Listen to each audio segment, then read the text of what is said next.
Hi, I'm University of Chinese Academy of Sciences. I'm going to present our work, WebRTS, a dynamic regression test selection tool for Java web applications. When a developer makes change to the codebase, the developer has to run regression tests to ensure that changes don't break an existing functionality. Now, regression tests has been commonly used in industries to ensure their software quality. But with the iteration of software, there will be more and more tests, causing regression tests to be slow. To speed it up, regression test selection is a promising approach. RTS analyzes the dependency relationship between the test and system under test, and only run tests whose dependencies are modified. Despite recent progress made in RTS techniques, most of them aim to unit test and can't be applied to end-to-end web application tests directly. There are three problems. First, in unit tests, each test has direct dependency with the code under test. Web application tests, on the other hand, run in a separate environment from system under test and communicate with system under test through HTTP message. Static RTS can't be directly applied. Secondly, to improve efficiency, it's common to run tests in parallel. It's easy to support parallel test execution without affecting test dependencies. Crashing for unit tests, just run a process for each test. However, in the web domain, all tests share the same system under test. It's not trivial to correct the test dependencies for each test when running them in parallel. Thirdly, for Java web applications, some popular frameworks such as Spring support to load objects lazily until they are firstly used. These objects will be shared across different tests. Applying existing class-level dependencies clashing technique proposed by XStudy directly on web test selection may not be safe, as it assumes that the code and tests are independent from each other for different unit tests, which doesn't hold for end-to-end web application tests. Let's say an example. In the beginning, the three objects A, B, and S of server has not been created yet.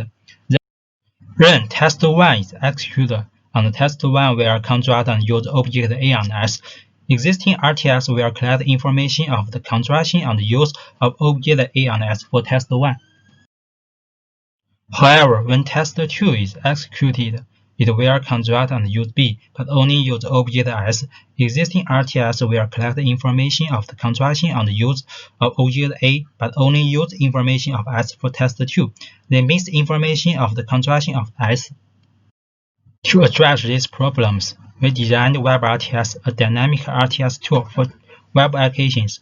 This shows its overall architecture, which mainly consists of 4 components: selector, collector, checksum, and agent. The agent is further divided into 5 modules: interceptor, construction monitor, HTTP request processor, HTTP code chain tracer, and the execution info container.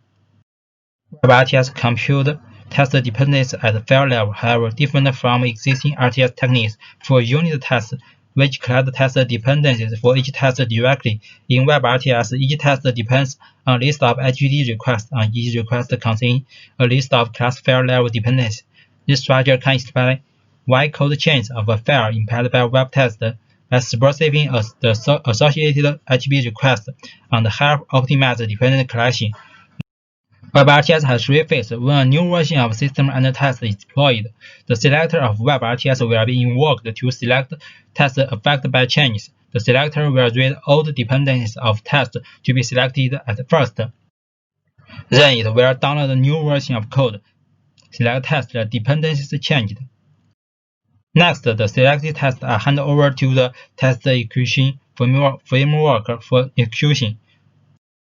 When system under test starts, the agent will intercept the function execution and file access. When constructing objects, the construction monitor in the agent will record files involved in this process. After the object is constructed, the information will be stored in execution info container. During the execution of test, HTTP requests will be sent to the server. The HTTP request processor in the agent records the file involved in this request processing. Server needs to call other service. HTTP code chain tracer will insert transaction ID and test ID in the request header to trace the request. After all tests are executed, collector will pull information from the server and remove the old dependencies of the executed test. Then, update it.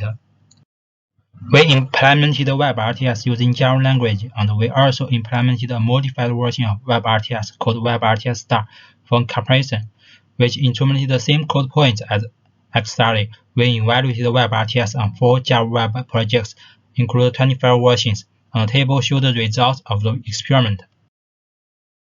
Selected column showed the percentage of selected tests. Time column showed execution time normalized by the time of running all tests. It can be seen that WebRTS is effective in reducing selected tests and test time during the regression test. In summary, we present WebRTS, a dynamic regression test selection tool for Java web application. One limitation of the current tool is that it considers JavaScript file running in the browser as a resource file, and if the file changes, all tests that use it will be selected. We plan to support fine-grained dependency collection for JavaScript file in the future. That's all. Thank you for listening. If you are interested in our work, you can watch the demo video on YouTube, and you can go to GitLab and fork the code.